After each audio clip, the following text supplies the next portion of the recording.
உங்கள் தங்க நகையை அதிக விலைக்கு விற்கவும் மற்றும் அடகில் இருக்கும் தங்க நகையை மீட்டெடுத்து அதிக விலைக்கு விற்கவும் உடனே அணுகவும். Prime gold hub 9840551787. Aachi royal gulab jamun packs, ஒன்று வாங்கினால் ஒன்று இலவசம். ஆதன் நேயர்களுக்கு அன்பு வணக்கம். இன்றைய சிறப்பு நேர்காணலில் நம்முடன் இருந்திருக்கிறார் தமிழக அரசியலின் நிர்வாக ஆசிரியர் திரு சக்தி சுந்தரராமன் அவர்கள். வணக்கம் சார். வணக்கம். அமைச்சர் KN நேரு அவர்கள் தொடர்பான ஒரு ஊழல் குற்றச்சாட்டு இருந்திருக்கிறது. குறிப்பாக அமலாக்கத்துறை தமிழகத்துடைய பொறுப்பு டிஜிபிக்கு எழுதிய கடிதத்தில் இந்த கேஷ் ஃபார் ஜாப் அடிப்படையில் அவருடைய துறைக்கு பணியாளர்கள் எடுக்கப்பட்டார்கள், அதுல கிட்டத்தட்ட 150 பேரோட டிரான்சாக்ஷன் டீட்டெயிலோடைய ஆதாரம் சிக்கி இருக்கிறது அப்படிங்கிறத பார்க்குறோம். அமலாக்கத்துறை நீங்க இதில் எஃப்ஐஆர் போட்டிங்கன்னா நாங்கள் மேற்கொண்டு உள்ள வருவதற்கு வசதியாக இருக்கும்னு அந்த அறிக்கையிலேயே குறிப்பிட்டிருக்கிறாங்க. ஆனால் இப்போ இந்த செய்தி ஒரு 3 நாட்கள் ஆகுது, இன்னும் அந்த எஃப்ஐஆர் அப்படிங்கிறது பதிவு செய்யப்படலை. இப்போ எஃப்ஐஆர் பதிவு செய்யாதது, நேரு சிக்கி இருப்பது உங்களுடைய பார்வை? நேரு அவர் உள்ளாட்சித்துறையில் 2538 பதவிகளில் ஜூனியர் இன்ஜினியர் மற்ற பதவிகள் அதெல்லாம் 25 35 லட்சம் ரூபா வரைக்கும் பணம் ஒரு பதவிக்கு வாங்கிட்டு மட்டும் இல்லாமல் KN ரவிச்சந்திரனுடைய வீட்டில் மற்ற இடங்களில் இப்போ சமீபத்தில் ரெய்டு இடி பண்ணாங்க. அது ஒரு தேசியமயமாக்கப்பட்ட ஒரு வங்கியில் கடன் வாங்கி ஏதோ அந்த கடன் விஷயத்தில் தவறுதல்கள் நடந்ததாக அந்த வகையில் அந்த வழக்கு வேறு, அது வேறொரு வழக்கு. அந்த வழக்குக்காக ரெய்டு பண்ணி அதில் பல ஆவணங்களை எடுத்துகிட்டு போனாங்க. கடைசியில் அந்த வழக்கில் அவர் KN ரவிச்சந்திரன் இதாயிட்டார். அதாவது அந்த வழக்கு அவருக்கு எதிரான அந்த ஈடியுடைய வழக்கோ இல்லை விசாரணையோ தடை செய்யப்பட்டது. அதிலிருந்து அவர் ஏறத்தாழ தப்பிச்சிட்டாருன்னு சொல்லலாம் அந்த வழக்கிலிருந்து. அது ஒரு தேசியமயமாக்கப்பட்ட வங்கி. இவருடைய தம்பியான true value Ravichandran, KN Ravichandran அவர்கள், அவருடைய தம்பி இன்னொருத்தர் மணிமாறன், அப்புறம் இவர்களோட உறவினர்கள் அல்லது அவர்களை சேர்ந்தவர்கள் இன்னொரு 3 பேர், 6 பேர் இதில் அவங்க பேரில் 232 பக்கத்துக்கு ஒரு அறிக்கை கொடுத்துருக்காங்க. அதில் 150 பேர் தேர்வு ரிசல்ட் வெளியாகிறதுக்கு ஒரு வாரம் முன்னாலேயே இந்த 6 பேரில் ஒருத்தர் அவர் KN ரவிச்சந்திரனுடைய உறவினர். அவருடைய வாட்ஸ்அப்பில் அந்த 150 பேர் அவங்க தேர்வாயிட்டாங்கன்றதை அவங்களுக்கு கம்யூனிகேட் பண்ணி அந்த பணம் வசூல் பண்ணும்போதும் ஒரு 10 ரூபா நோட்டு ஏதோ ஒரு ஹவாலாலெலாம் அப்படி தான் வழக்கமாக பண்ணுவாங்க. 10 ரூபா நோட்டு அதோட சீரியல் நம்பர் ஹவாலாவில் என்ன பண்ணுவாங்கன்னா, நீங்களே ஒரு 10 ரூபா நோட்டை கொடுங்க, அந்த 10 ரூபா நோட்டு சீரியல் நம்பர்னா அந்த பக்கம் நீங்கள் யாருக்கு பணத்தை டெலிவர் பண்ணணும், எங்கேயோ பாம்பேயில் பண்ணணும், ஒரு உதாரணமாக சொல்கிறேன். பாம்பேயில் பண்ணணும்னா பாம்பேயில் இருக்கிறவர் அவர் அந்த 10 ரூபா நோட்டை இங்கே சென்னையில் பணம் அனுப்புகிறவருக்கு கொடுத்து இந்த 10 ரூபா நோட்டு நம்பரை அந்த ஹவாலா ஆப்ரேட்டருக்கு சொல்லிடுவாங்க. அங்கே அவருடைய கான்டாக்டில் சொல்லிடுவார், அந்த 10 ரூபாயை கொண்டு காமிக்கணும், ஒரிஜினல் 10 ரூபாயை. அந்த 10 ரூபாயை வாங்கி அது கையில் வச்சுப்பாங்க ரெக்கார்டு. ஏன்னா யார் வாங்குகிறாங்க, அந்த பேர் அட்ரஸ்ஸு இதெல்லாம் அவங்களுக்கு முக்கியம் இல்லை. அந்த ஃபோன் நம்பரை கொடுத்தா அந்த ஃபோன் நம்பருக்கு பண்ணி ரெடியாக இருக்குது வருவாங்க. அது நடு ரோட்டில், காரில், இங்கே கடையில். இந்த 10 ரூபா தான் அடையாளம். இந்த 10 ரூபாயை வாங்கிடுவாங்க. நாளைக்கு பணம் கொடுத்துட்டிங்களான்னு கேட்டால் இந்த பாருங்கள் 10 ரூபா இருக்குது, இந்த 10 ரூபா ரசீது மாதிரி. இது இந்த ஹவாலா சிஸ்டம். அந்த சிஸ்டத்தை ஆனால் நேரடியான 10 ரூபா இல்லாமல் இந்த 10 ரூபா நோட்டை அனுப்பிச்சு இந்த 10 ரூபா நோட்டை எந்த கம்பெனி உங்கள்கிட்ட காமிக்குதோ அந்த கம்பெனியோட அக்கௌண்ட்டுக்கு நீங்கள் பணம் கொடுக்கணும். கிட்டத்தட்ட ஹவாலாவுடைய ஒரு சீர்திருத்தப்பட்ட ஹவாலா, மறுசீரமைக்கப்பட்ட ஹவாலா சிஸ்டம் அப்படின்னு சொல்லி அந்த மாதிரி பண்ணி தான் மாட்டியிருக்காங்க. 150 பேர் 155 பேருக்கோ ஒரு வாரம் முன்னாலேயே ரிசல்ட் சொல்லிட்டாங்க. அடிப்படை அந்த இதில் தகுதி இல்லாத ஒரு பெரிய ஒரு IAS அதிகாரியோ ஒரு சீனியர் அரசு அதிகாரி ஒருவருடைய மகளுக்கு வாரிசுக்கு அடிப்படை அவங்களுக்கு அந்த இதுலேயே பாஸ் பண்ணல. அவங்கள ஃபைனல் லிஸ்ட்டில் சேர்த்துருக்காங்க. நடுவில் 2, அதாவது அண்ணா பல்கலைக்கழகம் மூலமாக தேர்வு நடைபெறுகிறது. அந்த தேர்வுலேயே அவங்க ஃபெயில் ஆகிட்டாங்க. இந்த தேர்வுக்கு அப்புறம் நேர்முக தேர்வு இருக்குது. அந்த தேர்வுலேயே ஃபெயில் ஆனவங்க நேர்முக தேர்வுக்கே வந்திருக்க முடியாது. ஆனால் ஃபைனல் லிஸ்ட்டில் வந்திருக்கு. அப்போனா அந்த ப்ரொசீஜர்லாம் வயலேட் பண்ணி இதெல்லாம் அதில் வந்திருக்கு. ஆனால் இப்போ பொறுப்பு டிஜிபிக்கு எழுதியிருக்காங்க, ப்ரெடிகேட் அஃபென்ஸ் எஃப்ஐஆர் ஃபைல் பண்ணாமல் இடி எந்த நடவடிக்கையும் எடுக்க முடியாது. நேரடியாக பணம் பரிமாற்றத்தில் தான் அவங்க எடுக்கலாமே தவிர இந்த லஞ்ச குற்றம் யார், director of vigilance and anti corruption Tamil Nadu மாநில அரசு தான் எடுக்கணும். எப்படி எடுப்பாங்க? KN நேருவும் இது அரசியல் ரீதியானதுன்னு சொல்லிட்டாரு. முதல்வரும் கிட்டத்தட்ட அதே மாதிரி ஒரு ஸ்டேட்மெண்ட் தான் கொடுத்துருக்காரு. அவங்க எடுக்க மாட்டாங்க. அப்போது அஃப்கோர்ஸ் எடுக்கலைன்னா வந்து ஒரு பொதுநல வழக்கு போட்டு உயர்நீதிமன்றத்தில் போட்டு ஆல்ரெடி யாரோ போட்டுட்டாங்கன்னு எனக்கு இன்னைக்கு காலையில் செய்தி. அது நோட்டீஸ் அனுப்பிச்சிருக்காங்கன்னு. இல்லைனாலும் மொத்தம் போடுவாங்க. பொதுநல வழக்குன்ற பேரில் வேறு ஒரு கட்சிக்காரர் போடலாம், இல்லை பொதுமக்களே யாராவது போடலாம், ஒரு வழக்கறிஞர் போடலாம், யார் வேணாலும் போடலாம். போட்டு ஒரு நோட்டீஸ் வந்து இந்த எஃப்ஐஆர் பதிவு பண்ண வேண்டி வரலாம். இந்த எஃப்ஐஆர் பதிவு பண்ணால் அடுத்தது பின்னால் இடி வந்து உள்ளே இறங்கலாம். இந்த எஃப்ஐஆர் விசாரணை முடிவார வரைக்கும் வெயிட் பண்ணணும்னு அவசியம் இல்லை. அவங்க அந்த எஃப்ஐஆரை வச்சுக்கிட்டு பண்ணலாம். இது வந்து இப்போ உள்ள சூழ்நிலை. இது கேஎன் நேருவுக்கு எதிரானதாக அதாவது வரக்கூடியது. ஏன்னா இந்த 10 ரூபா மேட்டர்னு வரும்போது மறுபடியும் வந்து தமிழ்நாட்டில் வந்து முதல்ல 20 ரூபா அப்படிங்கிறது டிடிவி தினகரன் வந்து ஆர்கே நகரில் வந்து இந்த 20 ரூபா வச்சு கொடுத்தார். 20 ரூபாய்க்கு ஒரு பெருமை சேர்த்தார். அது வந்து ஒரு டோக்கன் அடையாளம் மாதிரி கொடுத்து அந்த பின்னால் அந்த 20 ரூபாயை காமிச்சா ஏதோ அந்த மாதிரி ஏதோ ஒரு ஆர்கே நகரில் இந்த மாதிரி அரசியல் விஷயங்களில் பண மதிப்பீடு இன்னும் குறையும் போல் இருக்குது. அப்போது அன்றைக்கி 20 ரூபாயாக இருந்த டோக்கன் இப்போ 10 ரூபாய் ஆயிடுச்சு. ஏன்னா இப்போ உண்மையிலேயே நீங்கள் பார்த்தீங்கன்னா 10 ரூபாயை பயன்படுத்துபவர்கள் மிக கம்மி. 10 ரூபாய் புழக்கத்திலேயே ரொம்ப கம்மியாக இருக்குது. அது புழக்கம்னா இந்த மாதிரி விஷயங்களுக்கு மட்டும்தான் பயன்படுதுன்னு நினைக்கிறேன். அந்த அளவுக்கு மோசமாக இருக்குது. இது எந்த அளவுக்கு வந்துன்னா இதில் 2 விஷயம் நம்ம பார்க்கணும். என்னென்னா கேஎன் நேரு வந்து பார்த்திங்கன்னா இதில் உள்ள உள்குத்து அரசியல். கேஎன் நேரு அவர்கள் வந்து தலைமை குடும்பத்துக்கு கொஞ்சம் எதிர்ப்பாக இருக்கக்கூடியவர். கெமிஸ்ட்ரி வந்து அவ்வளவு சரியில்லை என்பது முன்னால் கூட வந்து 40 எம்எல்ஏ பின்னால் இருக்காங்க தலைவரேன்னு சொன்னாருன்னு ஒரு தகவல் வந்தது. இப்போ அங்கே திருச்சியில் வந்து 3 குழுவாக இருக்காங்க. அன்பில் மகேஷ் ஒரு பக்கம், திருச்சி சிவா ஒரு குரூப்பு, கேஎன் நேரு ஒரு குரூப்புன்னு இருக்குது.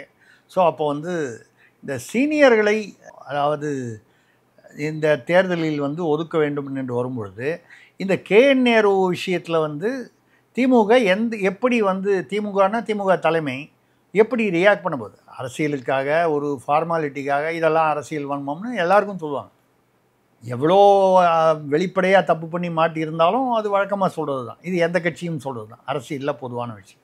ஆனால் உள்ளுக்குள்ளே வந்து எவ்வளோ தூரம் வந்து இதை வந்து திமுக தலைமையை ரசிக்கிறது என்பது நமக்கு கிடைத்த தகவல்.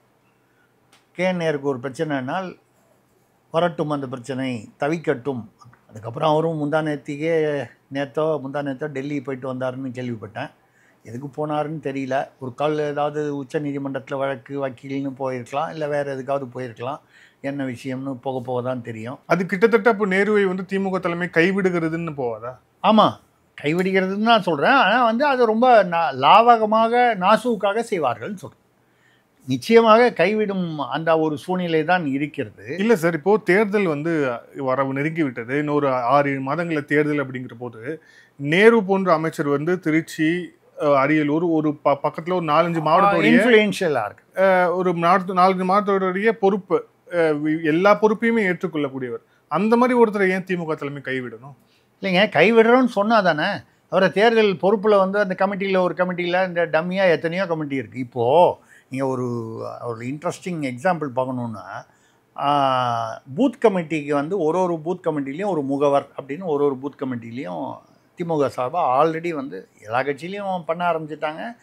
பாஜகவில் கூட பண்ண ஆரம்பிச்சிட்டாங்க. என்ன பாஜக கூட அப்படின்னு சொல்கிறது தமிழ்நாட்டில் வந்து அவர்களுடைய வளர்ச்சி குறிப்பிட்ட வளர்ச்சிங்கிறதுனால எல்லா கட்சியிலையும் பண்ணாங்க. அதே மாதிரி அவனும் இதில் பண்ணும்பொழுது இது வந்து முதல்வர் ஸ்டாலின் அல்லது திமுக தலைவர் ஸ்டாலின் அவர்கள் முடிவு செய்து, அவர் முடிவு செய்யும் பொழுது இந்த மாவட்டத்தில் இந்த அமைச்சர் வந்து ஸ்ட்ராங்கு, இவர் பல காரணிகள் ஃபேக்டர்ஸை வச்சு பேலன்ஸ் பண்ணி தென் மாவட்டங்களில் கனிமொழியை வந்து பொறுப்பாளர் ஆக்கியிருக்காங்க. அந்த மாதிரி ஒரு இதில் பார்த்து இதெல்லாம் பண்ணி இந்த பூத் ஏஜென்ட்ஸ் வந்து கீழேருந்து ரெக்கமெண்ட் ஆகி வர்ற நேம் வந்து 2-3 நேம் வரும் ஒரே ஒரு பொசிஷனுக்கு. அதில் ஏதோ ஒன்று. இப்போது இன்ட்ரெஸ்டிங்லி நீங்கள் பார்த்தீங்கன்னா உதயநிதி வந்து இளைஞரணின்னா அப்போ உதயநிதி அப்படிங்கிறது தெரியுது. அதில் டிஜிட்டல் பூத் ஏஜென்ட்னு தனியாக இளைஞரணியிலேருந்து ஒரு பூத்துக்கும் ஒருத்தர் அப்பாயின்ட் பண்ணுறாங்க. இது சாதாரண செய்தியாக நீங்கள் வந்து வெளியில் தெரியுமே தவிர கொஞ்சம் நுணுக்கமாக பார்த்தீங்கன்னா, அதாவது ஸ்டாலினுடைய அவர்கள் முதல்வர் ஸ்டாலின் திமுக தலைவர் ஸ்டாலின் அவருடைய என்ன சொல்கிறது சாய்ஸ், விருப்பம் அல்லது தேர்வு அப்படின்னு சொல்லக்கூடிய பூத் ஏஜென்ட் லிஸ்ட்டு. அதில் உதயநிதி லிஸ்ட்டும் இருக்கும், கனிமொழி லிஸ்ட்டும் இருக்கும், சபரீசன் லிஸ்ட்டும் இருக்கும், அதிகாரிகள், உளவுத்துறை அந்த அவங்களுடைய ரெக்கமெண்டேஷனில் இது எல்லாமே ஒரு கலந்து இருக்கும். ஆனால் இளைஞர் அணியிலிருந்து வரக்கூடிய டிஜிட்டல் பூத் ஏஜெண்ட் வேறு, டிஜிட்டல் பூத் ஏஜெண்ட் வேறு. அப்போ என்னன்னால் இந்த டிஜிட்டல் பூத் ஏஜெண்ட்டுங்கிறவர் கிட்டத்தட்ட உதயநிதியோட ரெப்ரசன்டேட்டிவ். அப்போ பூத் ஏஜெண்ட் பெரியவரா, டிஜிட்டல் பூத் ஏஜெண்ட் பெரியவரான்னு வரும்போது அங்கே சில பிரச்சனைகள் வருவதற்கான வாய்ப்புகள் உள்ளன. டிஜிட்டல்னால் என்ன? Social media. இப்போ எல்லாமே சும்மா சாதாரணமாக நீங்கள் வந்து ஒரு இட்லி வாங்குறது கூட ஆன்லைனில் வாங்கணும், டிஜிட்டலாக வந்துருச்சு. ஸோ டிஜிட்டல்னு வரும்போது ஆல்மோஸ்ட் எல்லா ஏரியாவும் கவர் ஆகுது. வாக்காளர்னு வரும்போது எல்லாமே டிஜிட்டலில் வந்துடும். வாட்ஸ்அப்பு, ஃபேஸ்புக்கு எல்லாமே டிஜிட்டலில் வந்துடும். அப்போ பூத் ஏஜென்ட்டுக்கு ஈக்குவலாக ஒரு போஸ்ட்டை வந்து உதயநிதியுடைய டீம் கிரியேட் பண்ணுறாங்க இளைஞர் அணி. இப்போ இந்த பூத் ஏஜென்ட்டா, இந்த டிஜிட்டல் பூத் ஏஜென்ட்டா யார் பெரியவங்கன்னால் ஒத்துமையாக போயிட்டாங்கன்னா பிரச்சனை இல்லை. எல்லா இடங்கள்லையும் ஒத்துமையாக இருப்பாங்களான்னா அது ஒரு கட்சின்னு வரும்பொழுது நான் பெரியவன் நீ பெரியவன் வர்றது சாதாரணமாக வரக்கூடியது. அந்த மாதிரி வரும்போது இப்போ கேஎன் நேரு விஷயத்துக்கு வந்தீங்கன்னா, கேஎன் நேரு அதாவது செந்தில் பாலாஜிக்கு இருந்த ரியாக்ஷன் நீங்கள் சொன்ன மாதிரி கேஎன் நேருக்கு இருக்க வாய்ப்பில்லை. ஏன்னா கேஎன் நேருக்கும் தலைமை குடும்பத்துக்கும் உள்ள கசப்பு அதுக்கு ஒரு காரணம். அதற்கு இன்னொரு காரணம் அன்பில் மகேஷுக்கும் திமுக குடும்பத்திற்கும் தலைமை குடும்பத்துக்கும் உள்ள நெருக்கமும் ஒரு காரணம். இது நெருக்கம்னாலே அது அது கொஞ்சம் தள்ளி வைக்க வேண்டிய ஒரு சூழ்நிலை. இது மாதிரி வருது. ஏதோ ஒரு பொதுநல வழக்கு வந்து இப்போ நீங்கள் சொல்கிற மாதிரி அந்த அவருக்கு இருக்கக்கூடிய அந்த இன்ஃப்ளூயன்ஸு வாக்கு வங்கி போயிடக்கூடாதுன்னா அவரை வந்து தேர்தலில் ஒரு பொறுப்பாளராக போகிறது, இந்த ஏதோ ஒரு பதவி கொடுக்குறது அப்படின்னு சொல்லும்போது ரெண்டாவது வழக்கு இருக்குது. அந்த வழக்குனால வந்து உங்களுக்கு வந்து கொடுக்க முடியல. இப்போ செந்தில் பாலாஜி எந்த அமைச்சர் போஸ்ட்லையும் இல்லை. ஆனால் கொங்கு பகுதியில் வந்து இன்றைக்கும் அவர் ஒரு பெரிய சாம்ராஜ்யாதிபதியாக இருக்கிறார் என்பது உலகறிந்த விஷயம். பட் அந்த அளவுக்கு அவருக்கு வந்து ஒரு பவர் இருக்குது. ஆனால் அவர் அமைச்சராக இல்லை செந்தில் பாலாஜி. இல்லை, இப்போது செந்தில் பாலாஜிக்கு ஒரு நெருக்கடி வருகிறது. திமுக தலைமை அவரை கைவிடவில்லை, முதலமைச்சரே வீடியோ போடுறாரு. அதனால் செந்தில் பாலாஜி திமுகவில் தொடர்கிறார், அந்த தலைமை குடும்பத்துக்கு விசுவாசமாக வந்து இருக்கிறார் அப்படிங்கிறது ஒரு பக்கம். இப்போ ஒருவேளை நேரு வந்து இப்போ திமுக தலைமை குடும்பம் கைவிடுகிறது அப்படின்னா அவர் இருக்கக்கூடிய ஆப்ஷன்ஸ் வந்து என்னவா இருக்கும்? அவர் டெல்லி ஆப்ஷனை பார்க்கறதுக்கான வாய்ப்பு இருக்கா? இல்லை, டெல்லி ஆப்ஷனுங்கிறது வந்து அந்த ஆப்ஷன் வந்து அது அண்டர் கிரவுண்ட் ஆப்ஷனை பற்றி நம்ம பேசலை. ஏன்னா ஏற்கனவே அந்த ஆப்ஷனை வந்து ஜெகத் ரட்சகன் விட்டவர்கள்லாம் அதை செஞ்சுருக்கிறாங்க. அதுதான் சொல்கிறேன். அந்த அண்டர் கிரவுண்ட் ஆப்ஷன் வந்து டெல்லியில் அது வந்து செந்தில் பாலாஜியும் செஞ்சுருக்காரு, பொன்முடியும் செஞ்சுருக்காரு, ஜெகத் ரட்சகன், இந்த மாதிரி நிறைய டிஆர் பாலு, இப்படி உதாரணங்கள் நிறைய இருக்கின்றன. இந்த அண்டர் கிரவுண்ட் ஆப்ஷன் வந்து ரெண்டாவது உறுதிப்படுத்த முடியாத தகவல்கள். சில தகவல்கள் நம்ம உறுதிப்படுத்த முடிஞ்சால் கூட நாம் பத்திரமா போயிட்டு வரணும்ல. அதனால் வந்து சிலதை வந்து தெரிஞ்சால் கூட உறுதிப்படுத்த முடியாது வெளிப்படையாக. அந்த வகையில் வெள்ளிக்கிழமைக்கு வந்து கதவை தட்டுறதை நம்ம வந்து தவிர்க்கணும்னா சில விஷயங்களை உண்மையாக இருந்தாலும் பகிர முடியாது. அரசியல் சூழல் அப்படி தமிழ்நாட்டில். அந்த மாதிரி வரும்போது கேஎன் நேருவோ ஆப்ஷன், நம்ம கேஎன் நேருவை பேசுவோம். அதாவது கேஎன் நேருவை வந்து கைவிட்டால் அவர் இதுக்கப்புறம் அதிமுகவிலேயே வேறு எங்கேயோ போய் சேர்றதுக்கான வாய்ப்புகள் இல்லை. பாஜகவில் போய் அவருடைய சீனியாரிட்டிக்கு அவருடைய வயதுக்கு அவர் வந்து பாஜகவில் போய் அவர் என்ன போஸ்ட்டுக்கு போவார்? நயினார் நாகேந்திரனுக்கு கீழே அதற்கு கீழாக ஒரு நிர்வாக ஒரு இதில் போய் அவர் வந்து என்ன போஸ்ட்டில் இருக்க முடியும்? அப்படிப்பட்ட சூழலில் அவர் அரசியலிலிருந்து எப்படி ஓபிஎஸ் இன்னைக்கு ஒதுக்கப்பட்டு இருக்கிறாரோ, ஒதுக்கப்பட்டாலும் அடுத்தது உங்களுக்கு தெரியும் செங்கோட்டையனோட அது தனியாக போயிருந்திருக்காரு. ஆனாலும் வந்து ஒரு பெரிய தாக்கத்தை எதிர்பார்க்க முடியாது. அந்த மாதிரி கேஎன் நேரு வந்து அப்படி ஒரு ஓரங்கட்டப்படலாம், ஒதுக்கப்படலாம். வழக்குகளிலிருந்து வெளிவருவதிலேயே அவருடைய முழு ஃபோக்கஸும் வந்து வரவேண்டிய ஒரு கட்டாயம் வரலாம். அதை தாண்டி அவர் வந்து திமுகவில் இருந்தால் தான் கொஞ்சம் நெஞ்சம் அதில் வழக்கிலிருந்து தப்பிக்க முடியும் என்கிற வகையில் அவர் வந்து வேறு வழி இல்லாமல் திமுகவில் தொடரலாம். அவரை விடுகிறார்கள் என்று தெரிந்தாலும் அதை காட்டிக்கொள்ளாமல் ஏதோ முதல்வருடன் அவர் அந்த தலைமை குடும்பத்துடன் நெருக்கமாக இருப்பது போல் நடித்து கொண்டு அவர் வந்து அதை வந்து பேலன்ஸ் பண்ண முடியுமே தவிர, இவரை ஒதுக்குகிறார்கள் என்றால் அதை தாண்டி இவரால் எதுவும் செய்ய முடியாத, ஏன்னா அவருடைய ஏஜ், சீனியாரிட்டி, சூழ்நிலை, இது மூணும் அவருக்கு எதிராக இருக்கு. இன்னொரு விஷயம், இப்போது செந்தில் பாலாஜியும் இதே அமலாக்கத்துறையுடைய விசாரணைக்கு தான் ஆளானார். துரைமுருகன், அப்புறம் துரைமுருகனுடைய மகன் கதிரானந்த், இவங்களும் அமலாக்கத்துறையுடைய விசாரணைக்கு இதானாங்க. ஆனால் செந்தில் பாலாஜி கைது செய்யப்பட்டார். அவர் விசாரணைக்கு ஒத்துழைக்கலன்னு கைது செய்யப்பட்டார். கிட்டத்தட்ட 1 வருடத்துக்கு மேல அவர் சிறையில் வைக்கப்பட்டார் அப்படிங்கிறத பார்க்குறோம். இப்ப KN நேருவுக்கு அந்த மாதிரியான ஒரு நிலை ஏற்படுமா அப்படிங்கிற ஒரு கேள்வி இருக்கு. KN நேரு கைது செய்யப்படுவாரா? என்னுடைய கணிப்பில் கைது செய்யப்பட மாட்டார் என்பது என்னுடைய கணிப்பு. செந்தில் பாலாஜியை கைது செய்தார்கள் என்றால் இதில் நம்ம அரசியல் இருக்கா இல்லையா, இடி 100% நேர்மையாக செயல்பட்டதா இல்லையா, இல்லை அரசியல் கலப்பு அதில் இருந்ததா அப்படின்னு சொன்னால் ஆமாம் இல்லை ரெண்டுத்துக்கும் அங்கே பதில் இருக்குது. சில விஷயங்களில் ஆமாம், சில விஷயங்களில் இல்லை.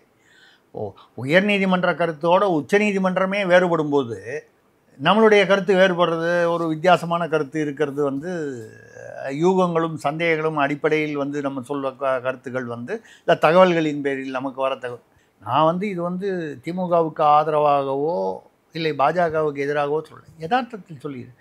அவர் அது அவரை பிளாக் பண்ணால் திமுகவுடைய மிகப்பெரிய ஒரு என்ன சொல்கிறது, அவங்களுக்கு ப்ளஸ் பாயிண்ட் எவ்வளவு மக்கள் அதிருப்தியோ வெறுப்போ கோபமோ எரிச்சலோ சலிப்போ இருந்தாலும் தேர்தல் சமயத்தில் வாக்குக்கு பணம் கொடுத்து ஓட்டுக்கு பணம் கொடுத்து இவர்கள் செய்யக்கூடியவர்கள். அதிமுகவிலும் செய்வார்கள். ஆனால் வழக்கமான மக்களுடைய பொதுமக்களுடைய நம்பிக்கை இவங்க 1000 ரூபா கொடுத்தா அவங்க 500 ரூபா கொடுப்பாங்கன்னு இப்படி ஒரு இமேஜ் இருக்குது. அந்த இமேஜ் சில இடங்களில் கரெக்டாக இருக்கலாம், இல்லாமல் இருக்கலாம். ஆனால் அப்படி ஒரு இமேஜ் இருக்குது. 1000 ரூபான்னு சொல்லிட்டு 2000 ரூபா 10,000 ரூபா கூட கோயம்புத்தூரில் கொடுத்ததாக, அண்ணாமலையை தோற்கடிப்பதற்காக 10,000 ரூபா சில இடங்களில் அந்த தொகுதியில் சில இடங்களில் கொடுத்ததாக கூட தகவல்கள் இருக்கின்றன. அதை மாதிரி வரத களத்தை நியூட்ரலைஸ் பண்ணணும், பணம் கொடுத்து எவ்வளவு பெரிய அதிருப்தியாக இருந்தாலும் அதை மறைத்து விடலாம் என்ற திமுகவை தோற்கடிப்பதற்காக அப்படின்னா அந்த பண புழக்கத்தை கட்டுப்படுத்தணும். அப்போ செந்தில் பாலாஜி மீது இருந்த அந்த ஃபோக்கஸும் அழுத்தம் KN நேருக்கு இல்லை. KN நேரு மீது இருப்பதற்கு வாய்ப்பில்லை. இல்லைன்னு சொல்கிறத விட வாய்ப்பில்லை. அதனால் கைதாவதற்கு வாய்ப்பில்லை. ஏன்னா அவரை சேர்ந்தவர்களில் 6 பேர் இருக்காங்கன்னா அதில் ஒரு 2 பேரை பலிகடா ஆக்கலாம். இது வழக்கமாக அரசியலில் நடைபெறுவது. கீழே இருக்கிறவன் தான் முதல்ல மாட்டுவான், அவன் பேரில். நீங்கள் இது ஒரு ஊழல் வழக்காக இருந்தாலும் இதுதான், ஆம்ஸ்ட்ராங் மாதிரி கொலை வழக்காக இருந்தாலும் அப்படி தான். ஓகே. இதில் அடுத்த மிக முக்கியமான ஒரு விஷயம் அதிமுகவுடைய முன்னாள் அமைச்சர், அதிமுகவுடைய மூத்த தலைவர்கள் ஒருவர் செங்கோட்டையன். அவர் இப்போ அதிமுகவிலேயே இல்லை, அதிமுகவிலிருந்து நீக்கப்பட்டிருக்கிறார். பொதுச் செயலாளர் எடப்பாடி பழனிசாமி அவர்கள் நீக்கியிருக்கிறார் அப்படிங்கிறத பார்க்குறோம். செங்கோட்டையனால 26ல் என்ன மாதிரியான தாக்கத்தை அதிமுகவுக்கு ஏற்படுத்த முடியும் அப்படிங்கிற ஒரு கேள்வி எழுந்திருக்கிறது. குறிப்பாக செங்கோட்டையன், தினகரன், பன்னீர்செல்வம், சசிகலா அப்படின்னு சொல்லிட்டு கேங்க போயிருக்கிறாங்க. இப்போ இந்த கேங்கால எடப்பாடிக்கோ அதிமுகவுக்கோ என்ன மாதிரி டேமேஜ் ஏற்படுத்த முடியும்? இப்போ சசிகலா அவர்கள் இந்த 4 பேர் சேர்ந்துருக்காங்கன்னு சொல்கிறீங்க. அதில் பார்த்தீங்கன்னா ஒரு சிறு திருத்தம். சசிகலாவும் டிடிவி தினகரனும் இன்னும் சேர்ந்ததாக மனதளவில் சேர்ந்ததாக தெரியவில்லை. அவங்க வர்றது போது இவர் அது தவறி கொண்டு போயிட்டார், காலதாமதமாக வந்ததால் அப்படின்னு சொல்லிட்டாரு. அது அவங்களுக்குள்ள ஏற்கனவே உள்ள ஜெயா டிவி உட்பட பல பிரச்சனைகள் டிடிவி தினகரனுக்கும் சசிகலாவுக்கும் உள்ளேயே குடும்பத்தில் சில குழப்பங்கள் இருந்ததுன்றது முன்னால் அது பழைய செய்தி. இப்போ அதை தாண்டி அவர்கள் வரும்போது சில சங்கடங்கள், ஒரு என்ன சொல்கிறது, என்ன தயக்கங்கள் இருக்கலாம். ஆனால் இவங்க ஒன்றா சேர்ந்துருக்காங்க அப்படின்னு சொன்னால் செங்கோட்டையனை 3 மாதமாகவே எதிர்பார்த்த விஷயந்தான். அடிப்படை உறுப்பினர்லேருந்து நீக்காமல் முதல்ல கட்சி பதவி மட்டும் நீக்கினாங்க. அதுக்கு அந்த 10 நாள் கெடு கொடுத்த போது அதுக்கப்புறமும் அவர் இப்படி இப்போ மற்றவங்க எப்படி உளவுத்துறைன்னு திமுகவில் வச்சுருக்காங்க, அவங்களுக்கு இன்னொரு ஐடி விங்கு உளவுத்துறைங்கிற மாதிரி அரசு உளவுத்துறை காவல்துறையை தவிர அவர்களுக்கு சில மானிட்டரிங் இது இருக்கும். அதே மாதிரி அதிமுகலையும் இருக்கும். செங்கோட்டை என்ன பண்ணார் போகிறார் வராருன்னு பார்த்துட்டு தான் இருப்பார் எடப்பாடி, அவருடைய நலனுக்காக. அந்த வகையில் பார்த்தீங்கன்னா செங்கோட்டையனை இப்போது நீக்கின போது இவங்கெல்லாம் கூட நீக்கி விட்டு வெளியே எடப்பாடி வரும்போது வேலுமணி, தங்கமணி போன்றவர்கள் பொதுவாக செங்கோட்டையனுக்கு பின்புலத்தில் ஆதரவாக இருக்கிறார்கள் என்று முதல்ல அப்போது கருதப்பட்டு பேசப்பட்டு வந்தவர்கள் அவர்களும் சிரிச்சுக்கிட்டே வெளியில் வந்திருக்காங்க. அப்போ செங்கோட்டையனுடைய நீக்கம் என்பது தவிர்க்கப்பட முடியாது. ஏன்னா அவர் வெளிப்படையாக போயிட்டார். வெளிப்படையாக டிடிவி தினகரனோட ஓபிஎஸோட ஒரே காரில் போயிட்டார். டிடிவி தினகரனோட அந்த குரு பூஜைக்கு போனார். சசிகலா அவர்களும் சசிகலா பேசியிருக்காங்க, இனிமேல் எல்லாமே சர்ப்ரைஸ் தான். ஆனால் அதுதான் இவங்களால என்ன செய்ய முடியும்? ஏன்னா ஒருவர் டிடிவி தினகரனை பொறுத்தவரை அவர் ஒரு கட்சி வைத்திருக்கிறார். சசிகலாவுக்கு எதுவுமே கிடையாது. சசிகலா அவர்களுக்கு ஒரே ஒரு வழக்கு, அதிமுகவுடைய பொதுச் செயலாளர் நான் தான் உரிமை கொண்டாடக்கூடிய ஒரே ஒரு வழக்கு. அதையும் ரிவ்யூல தான் சீராய்வு மனு ஒன்று போட்டிருக்கிறாங்க. அது உச்சநீதிமன்றத்தில் நிலுவையில் இருக்கு, அவ்வளவுதான். ஓபிஎஸ் உடைய வழக்குகள் இருக்கிறது. செங்கோட்டையனை பொறுத்தவரை அவர் ஒரு எம்எல்ஏ, அவ்வளவுதான். இவங்க 4 பேரால என்ன செஞ்சிட முடியும்? இல்லை, அதாவது நீங்கள் கேட்குற கேள்வி நியாயமான கேள்வி. அந்த வகையில் பார்த்தா பெரிய தாக்கம் எதுவுமே அரசியல் ரீதியாக வாக்கு வங்கி தேர்தல் அரசியலில் பெரிய ஒரு மாற்றமோ இல்லை பாதிப்போ எடப்பாடிக்கு வருவதற்கான வாய்ப்புகள் மிக குறைவு. இது ஏன்னா சசிகலா அவர்கள் தன்னை இன்னும் ஒரு கிங் மேக்கராவோ கிங்காவோ குயினாவோ நினச்சிக்கலாமே தவிர கள நிலைமை அப்படி இல்லை. டிடிவி தினகரனுக்கும் முன்னால் 2% 3% இருந்த வாக்கு வங்கி இன்றைக்கும் அது இருக்குமாங்கிறது தெரியல. செங்கோட்டையனுக்கு தனியாக வாக்கு வங்கின்னு ஒன்றும் அதிமுகவில் இருக்கிறதா தெரியல. இப்போது ஓபிஎஸ்ஸுக்கு மிக குறைந்த, அதனால தான் அவரை சுற்றி இருந்தவங்க யாருமே இப்போ அவர் கூட இல்லை. வைத்திலிங்கம் மட்டும்தான் பேருக்கு இருக்கிறாரு. அவரும் 1-2 பேர் இருக்காங்க. மனோஜ் பாண்டியன் மாதிரி இல்லை, 24 அவர் நின்னாரு. ராமநாதபுரத்துலேயே அவரால் ஜெயிக்க முடியல. அதான் சொல்கிறேன். ஸோ அது மாதிரி அவருக்கு கூடவே இருந்த தங்கத்தமிழ்ச்செல்வன் திமுகவில் நேர் எதிரியாகவே இருக்கிறார். இப்படிலாம் இருக்கக்கூடிய சூழ்நிலையில் ஏதோ சொல்கிற மாதிரி இவங்க இப்படி நம்ம சொல்கிறது அவர்களை அவமானப்படுத்துவதோ குறைபடுத்துவதோ இல்லை. சீட்டாட்டத்தில் ரம்மியில் நீங்கள் ஏசா வந்ததுன்னா இல்லை சீக்வன்ஸ் வந்ததுன்னா ஆடுறதுக்கு பயன்படும் வெற்றி பெறுவதற்கு. வந்தது பூரா ஜோக்கராக வந்ததுன்னா 4 ஜோக்கர் சேர்ந்தாலும் ஒரு செட் ஆகாது. நான் சீட்டாட்டத்தை மட்டும் சொல்கிறேன். நீங்கள் அந்த இடத்துல மட்டும் அந்த ஜோக்கருங்கிற அர்த்தத்தை புரிஞ்சுங்க. அந்த வகையில் இவங்களை இதில் யாருமே ஏஸ் இல்லை. ஏஸோ கிங்கோ குயினோ இதுவோ ஜாக்கோ இல்லை. ரம்மி ஆட தெரிந்தவர்களுக்கு புரியும். ஜோக்கராக சேர்ந்தால் அது ஒரு செட் ஆகாது ரம்மியில் ஆட்டத்தின்படி. அது மாதிரி தான் இந்த அரசியலுங்கிற ரம்மியில் இந்த 4 ஜோக்கர்னால் நான் கோமாளிகள்னு சொல்லலை, இந்த அர்த்தத்தில் சொல்கிறேன். அப்படி 1. 2வது இப்போ என்ன ஒரு பேச்சு அடிப்படுதுன்னா, கேசி பழனிசாமி அவர் கொஞ்சம் விலகி இருக்கார். எடப்பாடியுடன் கருத்து வேற்றுமையோட அவர் விலகி இருக்கார். அவர் எம்ஜிஆர் பெயரில் ஒரு கட்சி ஆரம்பித்திருப்பதாகவோ இல்லை அதற்கான ஏற்பாடுகளில் இருப்பதாகவோ சொல்கிறாங்க. அதை முன்னிலைப்படுத்தி இவர்கள் 4 பேரும் அதில் தங்களை அடையாளப்படுத்திக் கொள்வார்கள். ஆனால் தினகரன் தான் ஏற்கனவே கட்சி இருக்கு, அம்மா மக்கள் முன்னேற்ற. அது என்னங்க கூட்டணின்னு சொல்லிட்டா போச்சு. அமமுகவை கலைக்கணும்னு அவசியம் இல்லையே. அவர் அமமுகவில் இருக்கார். கேசி பழனிசாமியுடைய எம்ஜிஆர் கழகம்னு வச்சுங்க பேர் எம்ஜிஆர் பேர் வருதுன்னு சொல்கிறாங்க. எம்ஜிஆர் கழகம்னு ஒரு உதாரணத்துக்கு வச்சுப்போம். எனக்கு தெரிஞ்சு வீரப்பன் கூட ஒரு காலத்தில் எம்ஜிஆர் பேரில் ஒரு கட்சி ஆரம்பிச்சார், எம்ஜிஆர் கழகம். அந்த மாதிரி ஏதோ ஒரு பேர் இல்லை சார். இப்போது ஆனால் அந்த பெயர் அப்படி நான் சொல்கிறது அப்படியே அந்த மாதிரி கேசி பழனிசாமியுடைய ஒரு கட்சியிலையோ இல்லை அந்த மாதிரி ஏதாவது ஒரு அடையாளத்தோடு. ஏன்னா சசிகலாவுக்கும் கட்சி இல்லை, நீங்கள் சொன்ன மாதிரி ஓபிஎஸ்ஸுக்கும் கட்சி இல்லை, டிடிவி தினகரனுக்கு அமமுக இருக்குது, செங்கோட்டையனுக்கும் கட்சி இல்லை. அப்போது ஏதோ எங்கேயோ ஒரு அடையாளம் வேணும். அந்த அடையாளம் ஒன்று நாங்கள் தான் உண்மையான அதிமுகன்னு சொல்லி கேஸ் போட்டு இந்த அடுத்த சில மாதங்களுக்குள்ள ஒரு இரட்டையிலேயே முடக்க வேண்டும்னு நான் முடக்க முடியும்னு சொல்லலை. அப்படி முடக்கினால்தான் இவர்களுக்கு ஏதாவது கொஞ்சமாவது வாய்ப்பு இருக்கும். அப்படி முடக்கினாலும் எடப்பாடிக்கு சமானமாக ஒரு வாக்கு வங்கி பெற்றுவிட முடியுமா? இன்றைக்கி எடப்பாடி தலைமையிலான அதிமுக, எடப்பாடி மட்டும்தான் அதிமுகன்னு சொல்லணும். இன்றைக்கி வேலுமணி, தங்கமணி, சி.வி. சண்முகம் இப்படி இவங்க எல்லாரும் ஒரே அணியில் தான் இருக்காங்க. மனதளவில் அவர்களுக்குள்ள கருத்து வேற்றுமை இருக்கலாம், ஆனால் வெளியில் தெரியாத அளவுக்கு. ஏன்னா அவரவர் நலன் கருதி அங்கே ஒரு அணியாக இருக்கிறார், ஒரு கட்சியாக இருக்கிறார். அதற்கு சமானதாக வந்துட முடியுமானால் வாய்ப்பு மிக குறைவு. இதை தாண்டி அவர்கள் என்ன சரி அது அப்படிலாம் எதுவும் இல்லைன்னா எதில் போய் சேருவாங்க? எதை வச்சு இண்டிபெண்ட்டாக நின்னா யாருக்கு என்ன ஓட்டு விடும்? கட்சி ரீதியாக நின்றாலே ஒன்றும் பெருசாக வரத்துக்கு வாய்ப்பு இல்லை, வாக்கு வங்கி ரொம்ப கம்மியாக இருக்கும்னு சொல்லும்போது, அதாவது என்ன ஒன்று தெரியுது, நல்லா தெரியுது, நிச்சயமாக எல்லாருமாக சேர்ந்து கொண்டு மறுபடியும் திமுகவை ஆட்சியில் அமர்த்தி விட்டு தான் அடுத்த காரியம் பார்ப்பார்கள் என்பது தெளிவாக தெரிகிறது. நான் சொல்கிறது அரித்மெட்டிக்ஸ். ஏன்னால் திமுகவுக்கு எதிர்ப்பான வாக்குகள் இப்படி அதாவது நான் சொல்கிறது ஏதோ 50-50 செதறும்னு சொல்லலை. அதிமுகக்குள்ளே 90-10 செதறினா கூட அந்த 10% அந்த 10% நஷ்டம் தானே எடப்பாடிக்கு நஷ்டம். இப்போது பாமக வேற 2ஆக போயிடுச்சு. அவர் ராமதாஸ் ஐயா திமுகவோடு பேசிக்கிட்டு இருக்காரு. அப்போது பாமகவுடைய வன்னியர்கள் அல்லது பாமகவுடைய வாக்கு வங்கி 2ஆக போகுது. எகெயின் அது 90-10 இருக்கலாம், 70-30 இருக்கலாம். அன்புமணி கொஞ்சம் அதிகமாக இருக்கும், கம்மியாக இருக்கும் ராமதாஸுக்குன்னு என்னுடைய எண்ணம். அது என்ன பர்சன்டேஜில் ஆக மொத்தம் ஒரு விகிதத்தில் இப்போ பாமக அப்படி போயிடுச்சு. பாஜக ஒரு குறிப்பிட்ட வளர்ச்சி தான் தமிழ்நாட்டில். அதுவும் அண்ணாமலை இல்லாதன்னா ஆக்டிவாக இல்லாத, மாநில தலைவராக இல்லாத அந்த பாஜக என்பது அண்ணாமலை இருக்கும்போது இருந்த வளர்ச்சி, அந்த ஒரு எழுச்சி கண்டிப்பாக கம்மியாக இருக்குது அப்படிங்கிறது மறுக்க முடியாது. ஸோ இந்த சைடில் இருக்கவங்களுக்கு எல்லாருக்குமே ஏதோ ஒரு வகையில் ஒரு பலவீனம் பிரச்சனை இருக்குது. பிரச்சனை எடப்பாடிக்கு உள்ளுக்குள்ள இதுவே பிரச்சனை, இதுதான் பிரச்சனை, அந்த இமேஜ் பிரச்சனை. இதை தாண்டி இன்னும் இரட்டையிலையை முடக்க மாட்டார்கள் என்பது என்னுடைய கருத்து. தேர்தல் ஆணையம் வந்து அந்த தவறை செய்ய வாய்ப்பு இல்லைன்னு.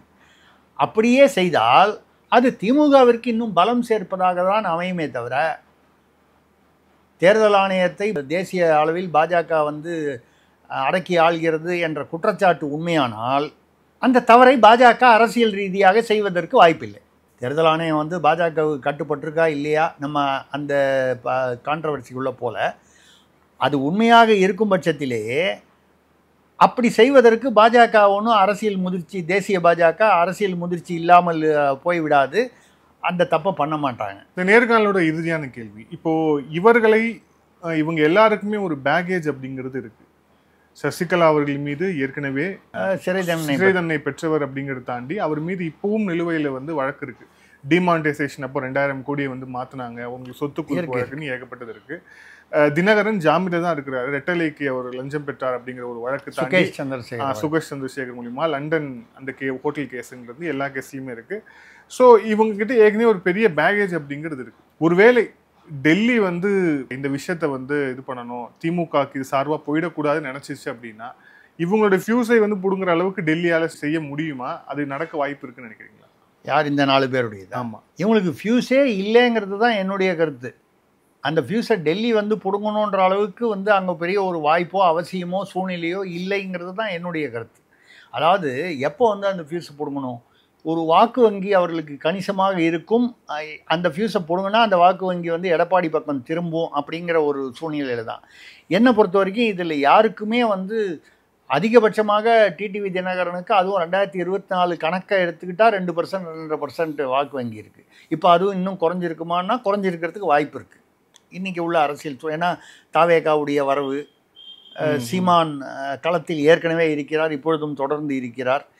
இந்த மாதிரி டைவர்ஷன்ஸ், இந்த டைவர்ஷன்ஸ் நான் சொல்கிறது வந்து ஆன்டி டிஎம்கே ஓட்ஸில் உள்ள டைவர்ஷன்ஸ், இப்படிலாம் இருக்கும்பொழுது இவர்களுக்கு என்ன வாக்கு வங்கி இருக்கிறது? இதை வந்து டெல்லி வந்து ரொம்ப இதை பற்றி கவலையே பண்ணுவதற்கான வாய்ப்புகள். ஏன்னா டிடிவி வேற வந்து பாஜக கூட்டணியிலேருந்து வெளியே போகிறேன்னு சொல்லிட்டாரு. அவருக்கு உதவ வேண்டும் என்கிற எண்ணம் பாஜக. நயினார் நாகேந்திரன் வந்து அதிமுக வந்து ஒன்றாக இருப்பதையே வந்து பாஜக விரும்புகிறதுங்கிறது அது வழக்கமான ஒரு வசனம். அது இன்னொரு கட்சியுடைய உள் விவகாரங்களில் நம்ம வந்து கமெண்ட் பண்ணக்கூடாது அப்படிங்கிற ஒரு சாதாரண நாகரிகத்துக்காக அவர் சொல்கிறாரு. அதாவது கேள்வி கேட்டால் ஒரு நிருபருக்கு ஏதாவது பதில் சொல்லணும், ஏங்க அதை பற்றி என்ன நினைக்கிறீங்க, இந்த கட்சி ஒத்துமையாக இருக்கணும்னு நாங்கள் நினைக்கிறோம், இது பொதுவான பதில். எவ்வளவு நம்ம உடல் அசௌகரியங்கள் வந்து பல பிரச்சனைகள் இருந்தாலும் சௌக்கியமானு கேட்டால் சௌக்கியம்னு சொல்கிறோம், நலமா என்று கேட்டால் நலம் என்று சொல்கிறோம். அது மாதிரி ஒரு பண்பாடு நாகரிகம். அதுக்கு மேலே அதுக்கு அர்த்தம் நம்ம வந்து உள்ளே போகக்கூடாது. அந்த மாதிரி நயினா நாகேந்திரன் சொல்வதை வந்து அந்த நாகரிகம் என்று நம்ம நினைத்து கொண்டு விட்டுவிட்டால் இதில் வந்து பார்த்திங்கன்னா பெரிய வாக்கு வங்கி இவர்களுக்கு இருக்காது என்னும்போது இவங்க என்ன பேசினாலும் என்ன செய்தாலும் அது வந்து ஒரு தாக்கத்தை ஏற்படுத்தாது அப்படின்ட்டு அந்த ஒரு சூழ்நிலை. தேவர் ஜெயந்தி அப்படிங்கிற அந்த நாளை சூஸ் பண்ணி கரெக்டாக அந்த பசும்பொண்ணுக்கு போய் இந்த அறிவிப்பை வெளியிட்டதுக்கான மிக முக்கியமான காரணமாக ஒரு சமூகம் சார்ந்த வாக்குகளை எடுக்கணும். ஆமாம், அந்த ஒரு தாக்கத்தை உங்களால் ஏற்படுத்த இல்லை. அதாவது முக்குளத்தோர் வாக்குகளில் ஒரு பகுதியை அவர்களால் வந்து உடைக்க முடியும் என்பதை மறுக்க முடியாது. முழுதாகனா கணிசமாக, ஏன்னா திமுகவில் வந்து முக்குளத்தோரே இல்லைன்னு சொல்ல முடியாது. மூர்த்தி இருக்காரு, தங்கம் தென்னரசு இருக்காரு, இந்த மாதிரி மூத்தவர்களே நிறைய பேர் இருக்காங்க. மறவர்களாக இருக்கட்டும், கள்ளர்களாக இருக்கட்டும், அகமுடையார்னா டிஆர் பாலு இருக்காரு. இப்படி அந்தந்த இதில் அந்த முக்குளத்தூரில் வந்து தலைவர்கள் இருக்காங்க. அவங்களுக்கு ஒரு ஓட் பேங்க் இருக்குது, இல்லவே இல்லை. ஆனால் முக்குளத்தூரை பொறுத்தவரை பொதுவாக அதிமுகவினருக்கு அதிகமான பெரிய வாக்கு வங்கி, திமுகவை விட பெரிய வாக்கு வங்கி. அந்த வாக்கு வங்கியில் ஒரு டென்ட், ஒரு ஒரு நசுங்கல் ஏற்படலாம். ஆனால் அந்த நசுங்கல் வந்து அதுதான் நான் சொல்ல வருது, எடப்பாடியுடைய இதை வந்து அப்படியே மொத்தமாக எரோடு பண்ணிடும் அப்படின்னு நான் நம்பலை. அதே சமயம் எந்த ஒரு நசுங்களும் எந்த ஒரு என்ன சொல்கிறது அந்த வாக்கு வங்கியில் வந்து ஒரு 5% குறைஞ்சா கூட ஏற்கனவே திமுக என்ற வலிமையான ஒரு எதிரியை வந்து எதிர்நோக்கும் பொழுது இதில் வந்து புதிய வரவுகள் புதியன்னா நான் சீமானை புதிய வரவுன்னா அதாவது திமுக அதிமுக அல்லாத ஒரு வரவு ஏற்கனவே உள்ளவர் தாவேக புதிய வரவு எவ்வளவு பர்சன்டேஜ் வாங்குவார் தெரியல. இப்போ கூட ஒரு நியூஸ் இன்னைக்கு காலையில் பார்த்தீங்கன்னா தாவேக நாம் தமிழர் கட்சி ரெண்டும் யார் யாரெல்லாம் இன்ஃப்ளூயன்சர்ஸ் யாரெல்லாம் வந்து வாக்கு சேகரிப்புங்கிறது உளவுத்துறை மூலமாக வந்து கணக்கெடுக்குது தமிழக அரசு. அது எதுக்காக எடுக்கிறாங்க? அதிமுகவில் வந்து ஒன்றும் பிரச்சனை இல்லை, அவங்களே வந்து இப்போது அப்படி ஒன்றும் ஓஹோன்னு இல்லை, அதுலேயும் வந்து கொஞ்சம் சிக்கல்கள் இருக்குது. அந்த சிக்கல் வந்து பெரிய அளவுக்கு சிக்கலாக இல்லைன்னா கூட ஏதோ ஒரு இமேஜ் வைஸ் இப்போ வந்து ரெட்டை இல்லைன்னு வரும்போது இவர்களால் வந்து ஒரு அதிமுகவிற்கு வரக்கூடிய வாக்குகளில் ஒரு 10% வாக்குகள் குறையலாம். அதிமுகவுக்கு வரக்கூடிய சதவீதத்தில் 10%. உதாரணமாக அவர்கள் 30% பெறுகிறார்கள், 40% பெறுகிறார்கள்னா 4% 5% குறை அதிகபட்சமாக. ஆனால் அதுவுமே ஒரு கணக்கு தானே.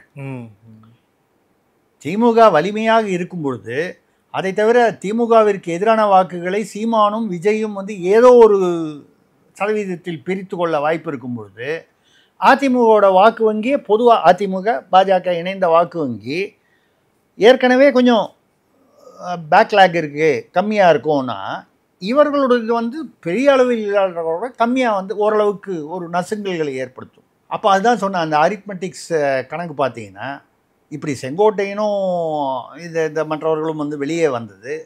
எடப்பாடிக்கு ஒரு பெரிய வந்து ஆட்சியை இல்லைன்னா பிடிச்சிருப்பாரு, இப்போ இது இவங்களால் ஆட்சி போயிடும் அப்படிங்கிற அளவுக்கு பாதிப்பு இருக்காது.